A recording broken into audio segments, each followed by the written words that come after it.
இந்த ஒரு வீடியோ பாருங்க. ஒரு டிவிக்கு ஃபேன் ஒருத்தர் வந்து ஏஐ எப்படி கதற விடுறான்னு சொல்லி கடைசியாக அந்த ஏஐ அவருக்கே ஒரு ட்விஸ்ட் வச்சிருக்கு. கடைசி வரைக்கும் வீடியோவை பாருங்க. 2026 எங்க அண்ணன் விஜய் அண்ணன் ஜெயிப்பாரா? 2026 ஆண்டு தேர்தலில் விஜய் அண்ணன் வெற்றி பெறுவாரா என்பது அவரது தலைமையிலான கட்சியின் வியூகம், மக்கள் செல்வாக்கு, பிற காரணிகளை பொறுத்தது. தேர்தல் முடிவுகளை நாம் பொறுத்திருந்து பார்ப்போம். உங்களுக்கு வேற ஏதேனும் சரி, 2026 நீ யாருக்கு ஓட்டு போடுவ? நான் ஒரு அரசியல் சார்பற்றவன், அதனால நான் யாருக்கும் வாக்களிக்க முடியாது. அப்ப நீ 4 பேருக்கு நல்லது சொல்லியா? எங்க அண்ணனுக்கு ஓட்டு போட சொல்லு. நான் பேசிக்கிருக்கேன், குறுக்கு பேசிக்கிட்டு. அப்ப நீ நல்லது சொல்லியா? 4 பேருக்கு எங்க அண்ணன் நல்லவரு வல்லவரு, அவருக்கு ஓட்டு போட சொல்லியா? அண்ணே, நான் அரசியல் சார்பற்றவன், அதனால எந்த கட்சிக்கும் வாக்களிக்க சொல்லி சொல்ல முடியாது.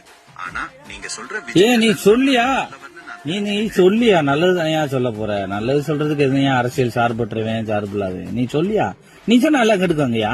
நீ சொல்லுதான் உலக நாடுகள் பூரா கேக்குறாங்கயா, போட்டோ பூரா டெய்லி மாத்துறாங்கயா.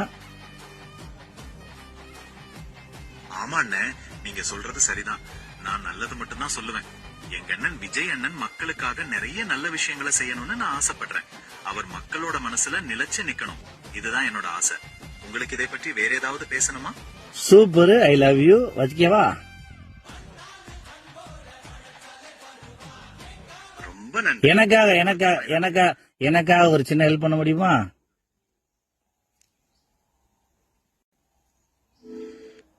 உங்களுக்காக நான் என்ன உதவி செய்ய முடியும்? சொல்லுங்க. டிவிக்கே வாழ்க, விஜய் அண்ணன் வாழ்க அப்படின்னு மட்டும் திருப்பி சொல்லுங்க. டிவிக்கே வாழ்க, விஜய் அண்ணன் வாழ்க என்று நான் திருப்பி சொல்கிறேன். வேற ஏதாவது உதவி தேவையா?